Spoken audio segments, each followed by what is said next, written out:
Lib Dems support PR, a system that would win them more seats.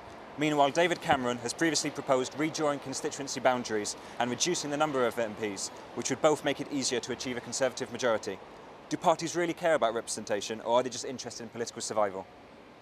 There's no interest like self-interest, and given a choice between survival or death, most people choose survival. It's like saying who wants to live to 100, to which the answer is someone who's 99. I think the question becomes a bit more complicated to answer if you want to do it in reasonable depth. First of all, the number of MPs doesn't make a difference to the proportions unless you get down to about one MP, in which case somebody wins and somebody loses. But if you have 650 MPs or 450, the number you have shouldn't make much difference to the balance. The self-interest was illustrated by the Liberals in 1982 when they had a working paper that suggested, of course, you should have multi-member constituencies except where there's an island. Orkney and Shetland, Liberal island, Isle of Wight, then a Liberal island, and they'd have got the Isle of Ely as well, which is a Liberal constituency, although it's landlocked. So self-interest can come in. I think the question of whether you have reasonably fair votes matters, but I don't think that changing the voting system is necessarily fair to a political party or not, or even fair to the people.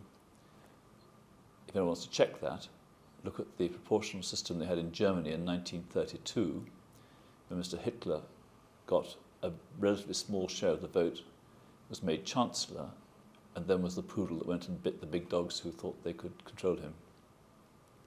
The weakest argument for changing anything is that it's in the self-interest of a particular party. And I think if we're going to bring people with us, if we're going to bring the country with us, we need to make it sure that this is about not doing what suits parties and politicians, but instead what suits people.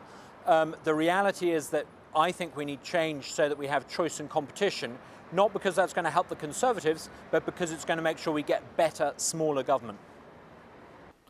I think parties do care about representation, but inevitably, of course, you're right, they do have a vested interest in what the outcome is. That's why we've always called for there to be a citizens' convention where actually, we the people decide how our MPs should be elected, rather than just politicians taking that decision. Because we feel very much that it's in effect MPs' terms and conditions of employment, and that we should be able to decide how we want to elect people. It shouldn't just be decided by the political class. Obviously, the fact that this is going to be put to a referendum means that ultimately the people will have a say in it, but obviously it's not the same as actually choosing which system that you should have. It's just being able to endorse a decision that has already been made by the Liberal Democrats and the Conservatives. But that's not to say that there aren't politicians in all parties who genuinely care about having a fairer and more representative system. But what system you choose depends very much on what you think an electoral system should be doing.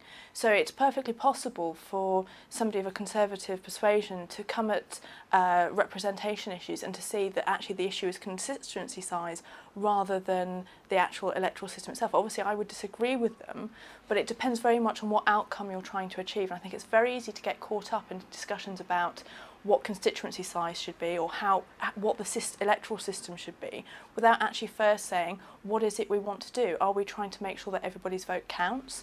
Are we trying to make sure that we have a politics and elected representatives that represent us as communities and as people in the United Kingdom? I think you have to ask those more fundamental questions before you actually decide specifically what system you should have. We believe that the voting system should be fair, and that Parliament should reflect the votes. It doesn't always work in our favour. In local government, for example, in a number of areas, it would work against us, where we get a majority of the councillors just because of the voting system. And in Scotland, for example, has worked against us on many of the local authorities when it's been introduced in terms of how many seats we get. But we still support it because it's right in principle and fair. And similarly, the principle that local government, parliamentary boundaries should create equality between seats, and that a vote should have a similar value in each seat. Give or take some measures to deal with remote communities. That's right. And I can't complain that the Conservative Party brings that forward, as long as, and this is certainly firmly intended, the redrawing of boundaries is not done by the political parties or anybody involved with them, but actually done by an independent boundary commission.